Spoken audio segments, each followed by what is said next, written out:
The moment she stepped into the apartment, I knew this wouldn't be a typical evening.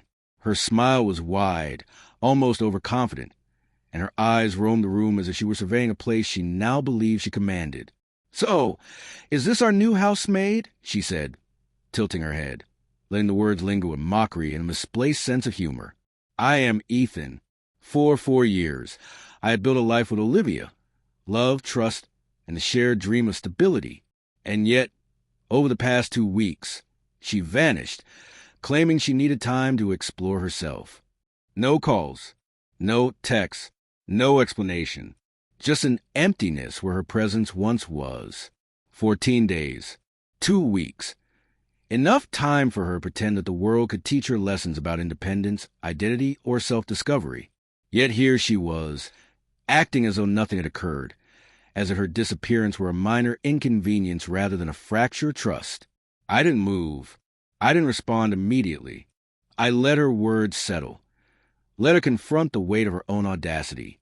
She had returned, smiling, confident, thinking charm alone could erase the void she had left. But I had changed, too. I was no longer the man who waited blindly. I had reflected, assessed, and strengthened my resolve. "Olivia," I said at last, my voice calm, steady, deliberate. "2 weeks ago, you left claiming you needed time. You didn't just step away from the apartment. You walked away from the trust we built, the respect we shared, the bond one believed was unbreakable." Her smile faltered just slightly, but she quickly masked it, leaning casually against the counter. "Oh, come on, Ethan. I was just figuring things out. You should be happy I'm back, right?" I shook my head slowly. Happiness isn't only about being present. It's about consistency, honesty, and respect.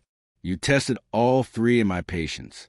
And I need you to understand that actions carry consequences, even when wrapped in charm and humor. Her eyes flickered, a mix of amusement and uncertainty. The first crack in the armor she believed was impenetrable.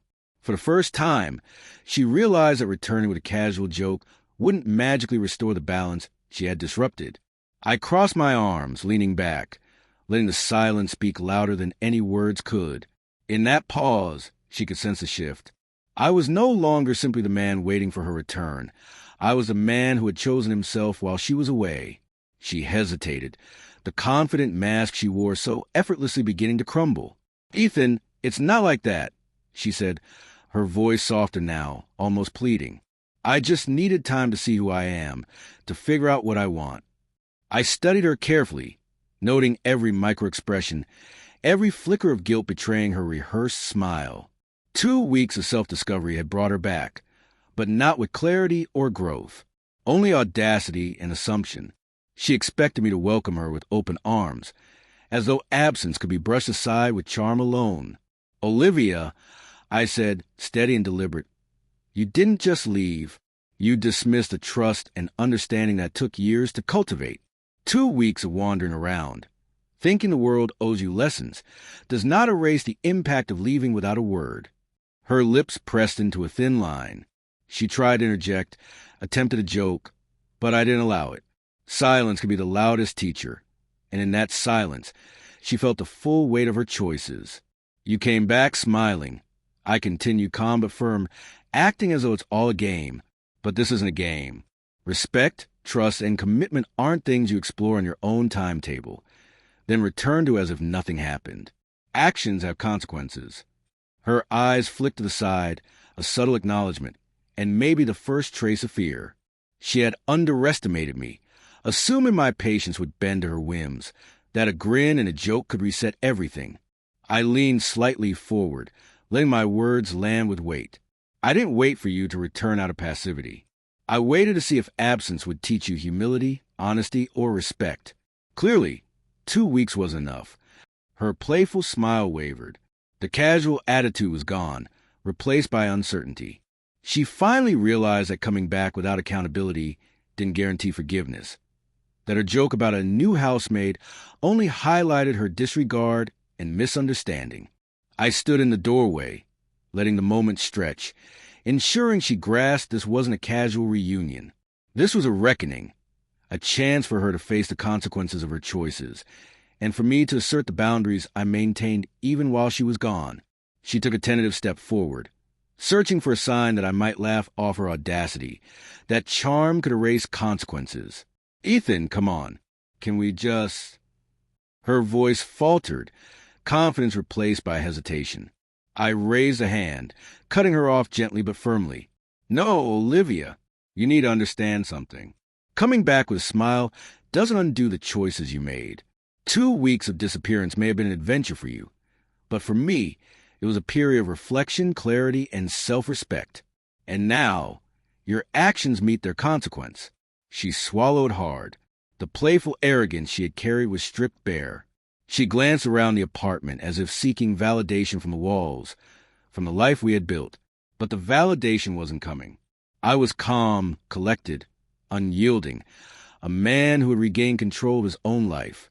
You came back, I continued, expecting forgiveness or relief. But life doesn't work that way. Absence doesn't reset trust. Absence doesn't erase disrespect. And absence certainly doesn't excuse leaving without accountability. Her gaze dropped to the floor, lips trembling. Ethan, I realize now that I shouldn't have left. I was selfish. I wanted to explore, but I see now. I see what I've risked. I nodded slowly, letting her words linger, heavy with recognition. Yes, you risked more than you realized. And the lesson isn't just for you. It's for me, too. I've learned that patience and self-respect are stronger than charm or manipulation. That love without accountability isn't love. It's convenience. She stepped back, finally grasping the weight of her mistake. No more jokes. No playful commentary. The audacity she once wielded freely had crumbled under the steady presence of someone who refused to be swayed. I let the silence extend a few moments longer, allowing her to feel the magnitude of her choices. Then I spoke one last time. I hope your exploration taught you lessons you couldn't have learned any other way. But understand this.